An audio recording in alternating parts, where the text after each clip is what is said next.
According to the National Electric Code, specifically in school environments, the installation of all cables and raceways must align with the stipulations outlined in Section 300.22.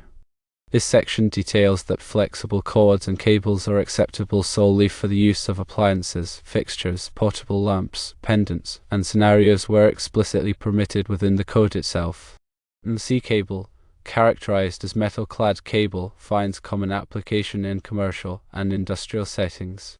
Within schools, the installation of NEC cable must adhere to the guidelines presented in Section 330.10.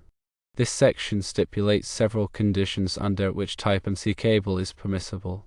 Firstly, it can be installed as a feeder cable.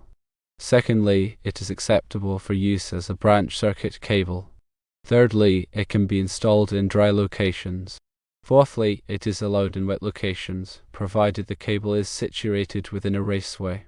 Fifthly, it is permitted in concealed locations, also contingent upon installation within a raceway. And sixthly, in exposed locations, it requires support at intervals not exceeding 6 feet and must be protected against physical damage. Conduit, functioning as a raceway, provides protection for electrical cables. Its installation is governed by Article 350 of the NEC, which outlines the permissible scenarios for conduit use. 1. Where required by the code. 2. Where mandated by other codes, regulations, or standards. 3. When installed in a hazardous, classified location. 4. If installed in a wet location. 5. In dry locations where the cable is susceptible to physical damage. Based on the NEC provisions, the use of Romex in a school is permissible in specific instances, in accordance with NEC 300.22. However, NEC cable and conduit offer alternative solutions for electrical wiring in schools, following the guidelines in Sections 330.10 and Article 350, respectively. Consulting with a qualified electrician is crucial to determine the most appropriate electrical wiring method for the specific needs and circumstances of the school building. When referring to Section 300.22 of the National Electrical Code, it is important to understand its implications for wiring methods permitted in spaces used for environmental air. These spaces, often found in schools and other buildings, require specific considerations to ensure fire safety and prevent the spread of smoke and toxic fumes. Section 300.22c addresses wiring in ducts used for dust, loose stock, or vapor removal. It prohibits wiring systems of any type in such ducts. Section 300.22b covers wiring in other spaces used for environmental air, often referred to as plenums. These spaces are frequently located above suspended ceilings or below raised floors and are used for heating, ventilation, and air conditioning. For these plenum spaces, the NEC permits only certain wiring methods. Firstly, it allows for the use of metal raceways, such as electrical metallic tubing or IMT, rigid metal conduit, or RMC, and intermediate metal conduit, or IMC. These raceways provide a high degree of protection against fire and physical damage. Secondly, it permits the use of metal-clad cable, or NEC cable, which has a metallic sheath that provides fire resistance and mechanical protection. Thirdly, the code allows for flexible metal conduit, or FMC, in lengths not exceeding 6 feet, or 1.83 meters, to connect equipment and devices. Fourthly, liquid-type flexible metal conduit, or LFMC, is permitted in lengths not exceeding 6 feet, or 1.83 meters, under the same conditions as FMC. Fifthly, certain types of cables specifically listed for use in environmental S spaces are permitted. These cables are typically plenum-rated and marked with the suffix P. Plenum-rated cables are designed to have low smoke and flame characteristics, which helps to minimize the spread of fire and toxic fumes in the event of a fire. Romex, or non-metallic sheathed cable, is generally not permitted in plenum spaces. This is because Romex does not have the fire-resistant properties required for these areas. The plastic jacket of Romex can easily burn and release toxic smoke. In school buildings, plenum spaces are common, especially above suspended ceilings. Therefore, it is crucial to use only the wiring methods permitted by NEC Section 300.22b in these areas. When installing wiring in schools, it is also important to consider other NEC requirements such as those related to grounding, overcurrent protection, and wiring methods in specific locations such as classrooms, laboratories, and workshops. Consulting with a qualified electrician is essential to ensure that all electrical work complies with the NEC and local codes. In addition to Section 300.22, Section 330.10 of the NEC outlines the uses permitted for Type MC cable, which is commonly used in commercial and industrial buildings, including schools. Section 330.10 provides a comprehensive list of applications where MC cable is allowed, ensuring safety and compliance. Firstly, MC cable is permitted for services, feeders, and branch circuits. This means it can be used for the main electrical supply to a building, for distributing power from the service to various panels, and for providing power to individual circuits for lighting, receptacles, and equipment. Secondly, MC cable can be used for power, lighting, control, and signal circuits. This versatility makes it suitable for a wide range of applications in school buildings, from powering lighting fixtures to controlling HVAC systems and providing communication signals. Thirdly, MC cable is permitted indoors and outdoors. However, when used outdoors, it must be identified for use in wet locations to protect it from moisture and corrosion. Fourthly, MC cable can be installed in concealed or exposed locations. When installed in concealed locations, such as within walls or above ceilings, it must be supported and secured in accordance with the NEC requirements. When installed in exposed locations, it must be protected from physical damage. Fifthly, MC cable can be installed in cable trays. Cable trays are commonly used in commercial and industrial buildings to support and route large quantities of cables. Sixthly, MC cable can be installed in raceways. Raceways, such as Conduit, provide additional protection for the cable and can be used in areas where physical damage is a concern. Seventhly, MC cable can be installed in direct burial applications if it is identified for such use. Direct burial MC cable has a special jacket that protects it from moisture and corrosion when buried underground. Eighthly, MC cable can be installed in hazardous locations if it is specifically listed for use in those locations. Hazardous locations are areas where flammable gases, vapors, or dust may be present. Ninthly, MC cable can be installed in healthcare facilities in accordance with the requirements of NEC Article 517. Healthcare facilities have specific electrical requirements to ensure patient safety. Tenthly, MC cable can be installed in cable assemblies. Cable assemblies are prefabricated groups of cables that are used to simplify installation. In addition to the uses permitted, Section 330.12 of the NEC outlines the uses not permitted for Type MC cable. MC cable cannot be used where exposed to destructive corrosive conditions, such as in areas where strong chemicals are used. MC cable cannot be used where subject to physical damage if not adequately protected. MC cable cannot be used in direct burial applications unless it is identified for such use. MC cable cannot be used in hazardous locations unless it is specifically listed for use in those locations. When installing MC cable in schools, it is important to follow all NEC requirements and local codes to ensure safety and compliance. This includes properly supporting and securing the cable, protecting it from physical damage, and using the correct fittings and connectors.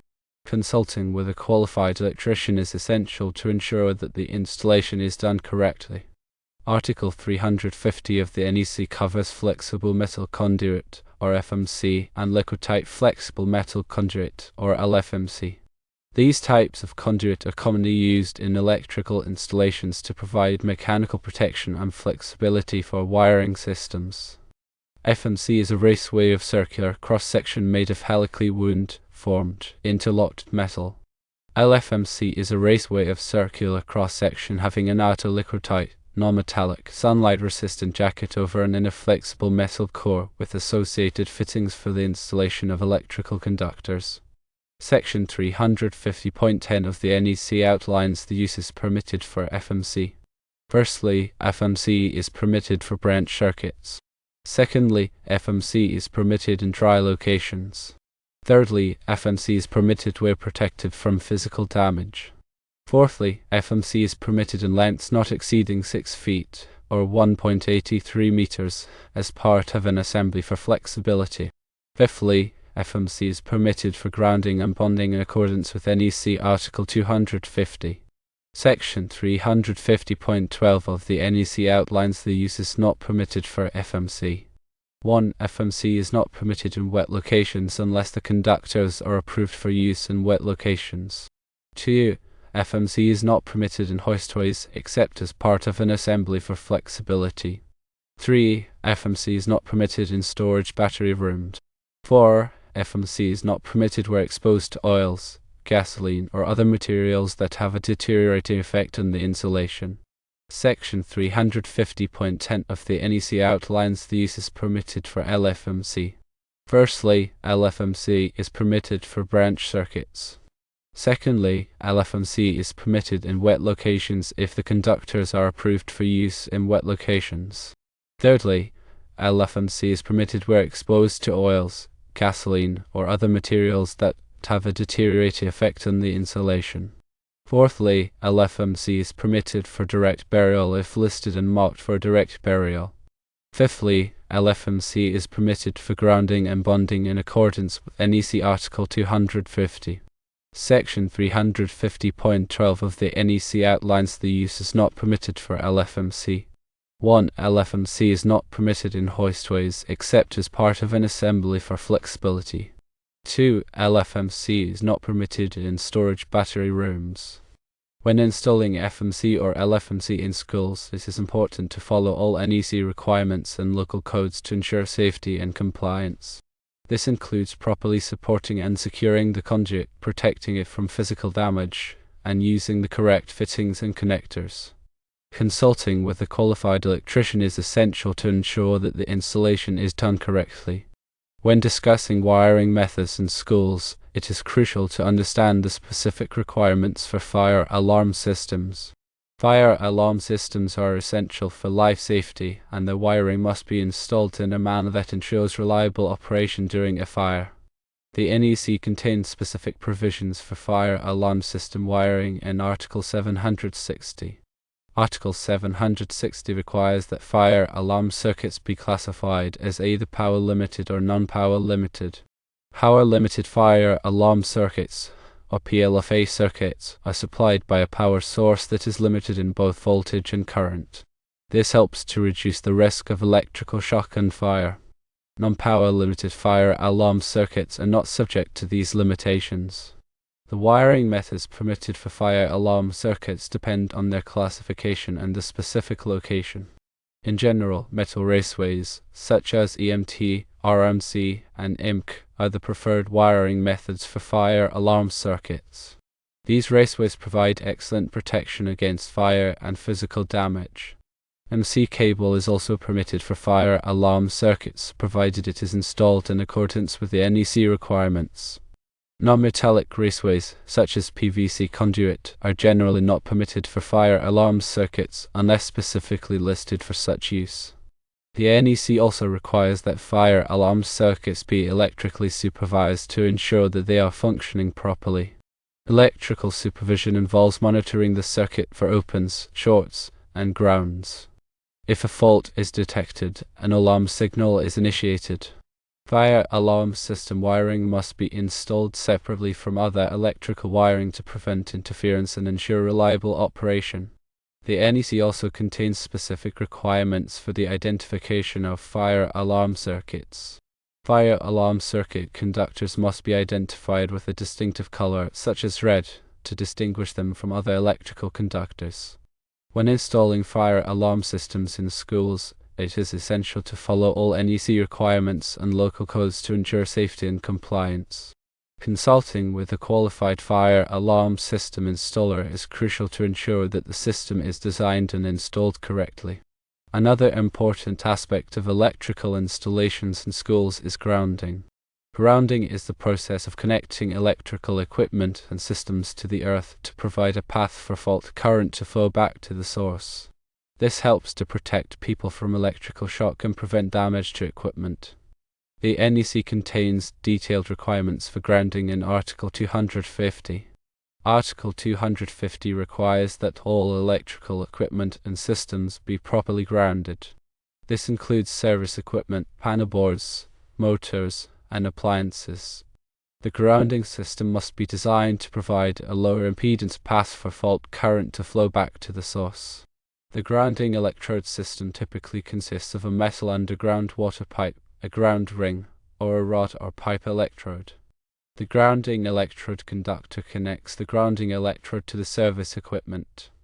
The equipment grounding conductor connects the non-current carrying metal parts of electrical equipment to the grounding system.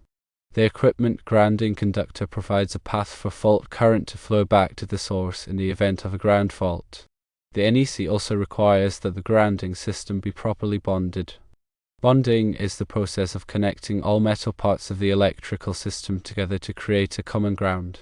This helps to prevent voltage differences between different metal parts, which can cause electrical shock. When installing electrical systems in schools, it is essential to follow all NEC requirements and local codes to ensure proper grounding.